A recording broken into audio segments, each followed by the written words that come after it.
هلو على أجدع ناس. فيلمنا بيبدأ مع جين وجون، اتنين متجوزين من 5 أو 6 سنين، وبيكونوا قاعدين مع دكتور التقييم لنجاح جوازهم، وبيحكوا إن هم اتقابلوا لأول مرة في كولومبيا لما ناس مهمة اتقتلت، والشرطة بدأت تدور على أي سياح مسافرين لوحدهم، وقبل ما يتقبض عليهم قابلوا بعض وقالوا إن هم سوا علشان يفلتوا من الشرطة، وساعتها حبوا بعض وقضوا كل الوقت سوا لحد بعد 6 أسابيع. قرر جون إن هو يتقدم لجين علشان يتجوزها لأنه حبها وأغرم بيها، لكن إيدي صاحبه هو الوحيد اللي كان معترض على الجوازة دي لأنه لسه ما يعرفهاش كويس. بس تم الجواز وعاشوا سوا، وبعد 5 أو 6 سنين بيبقى جوازهم عبارة عن روتين ممل، وبيكون كل واحد باين عليه إن هو مخبي عن التاني حاجة، زي مثلا إن جون قبل ما بيدخل البيت بيرجع يلبس دبلته تاني وبيبقى فيه نقطة دم على ياقة قميصه، وبتكون جين بتحضر له الغداء وبتاخد رأيه في الستارة اللي مش عاجباه، وبتقول إن هو يتعود عليها لأنها عجباها. وبتكون جين قادرة إن هي تتحكم في توازنها على الكرسي لدرجة إنها بتقف عليه برجل واحدة لكن مش قدام جون. وبتكون جين قاعدة مع الدكتورة بتقول لها إنه بقى في فراغ كبير قوي بينهم بسبب الأسرار اللي عند كل واحد فيهم، وكأنهم عايشين حياة منفصلة مش حياة زوجية. وبيقولوا للدكتورة إن بحكم شغلهم بيبقوا مشغولين شوية، وده بسبب إن جين مسؤولة عن السيرفرات في وول ستريت، ولأنها عبقرية التكنولوجيا ممكن يطلبوها في أي وقت على مدار اليوم لو أي سيرفر وقع، لكنها بدل ما بتروح للشركة بتروح لفندق وبتدخل جناح مليان أفراد أمن وحراسة. وفي نفس الوقت بيكون جون خرج من بيته قبل ما هي ترجع، وبيروح لكازينو في صالة قمار خاصة وبيدخلها على أساس إن هو سكران وبيدور على الحمام وإنه تاه في الطريق، وبيقترح عليهم إن هو يلعبهم لحد ما الفرد الرابع بتاعهم يجي، وبيفضل يخسر ويديهم فلوسه لحد ما الشخص الرابع اللي هو مستنيه ظهر، وبيطلع جون مسدسه وبيقتله هو وكل اللي موجودين في الأوضة. وساعتها وفي نفس الوقت بتكون جين متنكرة في فتاة ليل، وأول ما بتدخل للهدف بتاعها بتقتله وبتهرب بطريقة محترفة من البلكونة، وبيرجعوا هما الاتنين للبيت وكأن مفيش أي حاجة حصلت ولا قايلين لبعض إن هما قاتلين محترفين. وتاني يوم بيبدأ كل واحد المهمة الموكلة ليه، وبيبان إن مخزن الأسلحة بتاع جون موجود تحت مخزن الأدوات اللي في بيته، ومخزن جين في مكان سري تحت البوتاجاز اللي في المطبخ. وبيروح جون شركة الهندسة اللي هو شغال فيها، وبتبقى عبارة عن غطا لشغله الحقيقي وبياخد بس مهمته فيها، وبتبقى مهمته المرة دي هو واحد اسمه بنجامين والملقب بالدبابة، وإنه بيمثل تهديد مباشر لشركته ومطلوب تصفيته، وبيتم نقله لسجنه على حدود الصين. وبيروحوا هما الاتنين لنفس المكان علشان يصفوا بنجامين كل واحد بطريقته، وبتبقى جين مراقبة المكان كويس ومجهزة المتفجرات لحد ما بيظهر جون بعربيته وبيدوس على الحساسات اللي في الأرض، ومش بيكون وشه باين لجين ولا قادرة إن هي تميزه، وبتفكر إن هو شخص عادي لحد ما بتلاقيه طلع سلاحه من عربيته علشان يقتل بيه بنجامين، فبتقرر تقتله هو الأول. لكن جون بيكون لابس سترة ضد الرصاص، وأول ما بيقوم بيفجر المكان اللي هو فيه من غير ما يعرف إن مراته موجودة فيه، والتفجير ده اللي بيبوظ المهمة عليهم هما الاتنين وما بيقدروش يقتلوا بنجامين، وده اللي بيعمل مشكلة لجين بسبب فشلها في مهمتها على غير العادة، وبيطلب منها إنها لازم تعرف سبب فشل مهمتها وتقضي عليه خلال 48 ساعة. وساعتها جون قبل ما بيمشي من مكان التفجير قدر إن هو ياخد جهاز كمبيوتر محروق على أمل إن هو يعرف مين اللي حاول قتله، لكنه بيقدر يوصل لمالك الجهاز نفسه وبيلاقيه ملك الشركة اللي جين مراته شغالة فيها، فبيروح للمكتب بتاع جين نفسها وبيروح للمبنى وبيقدر يخمن إن مراته هي اللي كانت في الموقع معه. وبتكون جين ساعتها بتحاول إنها تعرف مين الشخص اللي حاول يفجرها، وبسبب حركة معينة عملها جزء بسيط من وشه كان باين، وقدرت هي كمان تحدد إن جوزها اللي كان في الموقع. وبيتقابلوا هما الاتنين في البيت وكأن مفيش أي حاجة حصلت، وبيلاقيها محضرة له العشاء وبتديله مشروب يشربه، لكن بيدلقه لأنه هو خايف إن يبقى فيه سم، وبيحاول يخبي السكينة إلى على السفرة، وبيراقب كل تحركات مراته وهو قلقان منها، وبيقوم علشان يديها المشروب فبيسيب الإزازة من إيده وهو قاصد، وبيلاقي إن مراته مسكتها قبل ما تلمس الأرض، وبعدها بتسيبها تقع لأنها بتكون اتأكدت إن هو خلاص كشفها. وكل واحد فيهم بيروح يجيب فوطة علشان ينشف المشروب اللي وقع، وبيجري جون علشان يجيب مسدس وبيدور على جين بيلاقيها أخدت عربيته وهربت، وكل واحد فيهم بيقضي الليل وهو بيفكر في التاني لحد ما بيجي تاني يوم، وبتكون جين وفارقها راحوا لبيتها علشان يفتشوه، وبعدها بيختفوا من المكان. وبيجي جون لبيته وبيلاقي إنه مخزن الأسلحة بتاعه كله فاضي، وبيعرف إن جين وصلت له قبله، فبيقرر إن هو يروح لها الشركة، وبيقدر إن هو يوصل للشركة بتاعتها من خلال خلال الفتحات بتاعة التهوية اللي في السقف، وبيتصل بجين علشان يحذرها إنها لازم تختفي، لكن الحساسات اللي موجودة في الفتحات بتعرف جين إن هو موجود في المبنى، وبتأمر كل اللي موجودين بإخلاء الدور، وبيقدروا إن هم ينتقلوا للمبنى التاني باستخدام التجهيزات الأمنية المتطورة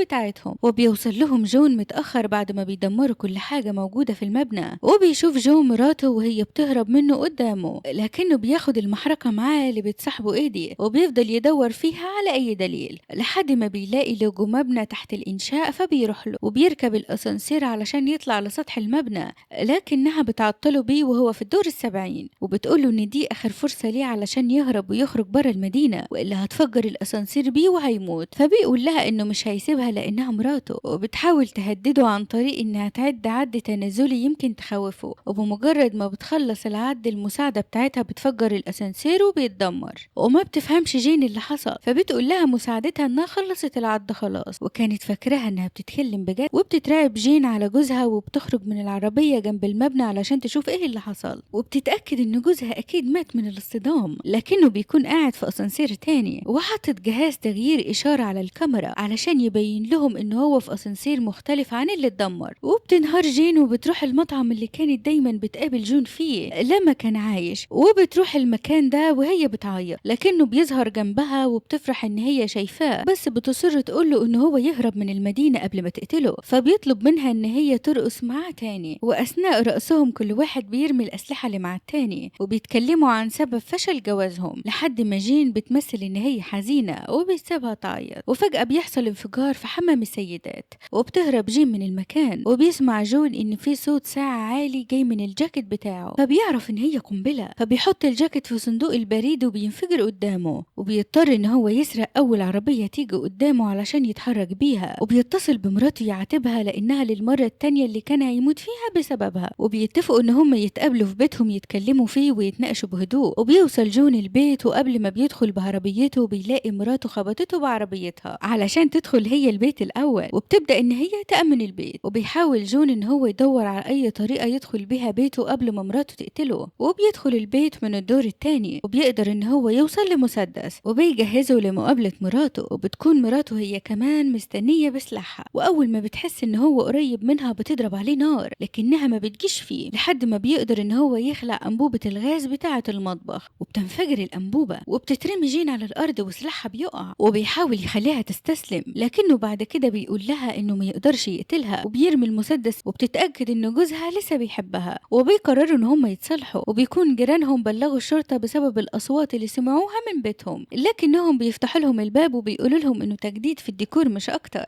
وبيطلع النار وهم سوا، لكن بتيجي رسالة لإيدي على تليفونه بمهمة جديدة وهي قتل العميل جون مقابل 400,000 دولار. وبمجرد ما الرسالة بتوصل لإيدي بيظهر عملاء عند بيت جون علشان يقضوا عليهم هما الاتنين بسبب إن 48 ساعة المهلة عدوا، وأثناء ما هم قاعدين سوا بيلاقوا قنبلة غاز اترمت عليهم، وإن في فريق عايز يقتلهم، فبيهربوا على البدروم، لكن بتترمي عليهم قنبلة وبتيجي تحت تانك البنزين، وبيتفجر البيت كله باللي فيه بعد ما جون وجين بيهربوا بره البيت، وبيحاولوا يهربوا من المكان فبيسرقوا عربية جارهم، وبيبدأوا إن هم يكشفوا لبعض أسرارهم، وإن هم كانوا عايشين حياة مليانة كذب وأسرار لحد ما بيلاقوا 3 عربيات بتطاردهم علشان تخلص عليهم. وبيقدر جون إن هو يفجر أول عربية، وبينجحوا إن هم يتخلصوا من العربيات اللي بتطاردهم، وبيروحوا هم الاتنين على مكان إيدي، وبيقول لهم إن الشركة مش هتسيبهم هم الاتنين بأي شكل، والحالة الوحيدة إن هم ينفصلوا وحد فيهم يموت، أو عندهم حل أصعب شوية وهو إن هم يخلصوا آخر مهمة جات لهم وفشلوا فيها، وهي إن هم يقضوا على بنجامين، وما بيكونش قدامهم طريق غير بنجامين. فبتقدر جون إن هي تحدد مكانه بسبب مساعدة صديقة ليها، وبيلاقوا إن هو محبوس في دور أرضي في قصر العدل وعليه حراسة مشددة، وما بيكونش قدامهم حل غير إن هم يقتلوه، وبيحضروا نفسهم، وبيكون جون هو اللي هيدخل جوه القصر، وجين هي اللي هتحدد له طريقه. وفعلا بيدخل المكان وبتقطع جون النور على المكان، وبتعطله لحد ما بينجح في إنه يخطف بنجامين، وبيبدأوا إن هم يستجوبوه، وبمجرد ما بيتضرب من جين بيطلب منهم إن هم يطلعوا الورق اللي في جيبه، وبيلاقوا صورة ليهم هما الاتنين سوا، وبيقول لهم بنجامين إن هو مش الهدف إنما هما الهدف الجديد، والمهمة كانت مشتركة بين شركتهم هما الاتنين، لأنهم عرفوا إن هما متجوزين وبيهددوا أمن الشركة، علشان كده عملوا مهمة مزيفة وهي قتل بنجامين بحيث هما الاتنين يخلصوا على بعض في المهمة وخطرهم ينتهي تنتهي، وإنه بنجامين أصلا موظف في الشركة وعايز يترقى، علشان كده قبل إن هو يبقى طاعهم. وبيقول لهم إن في جهاز تتبع في حزامه وبيقدروا إن هم يهربوا من المكان قبل ما يتم الهجوم عليهم.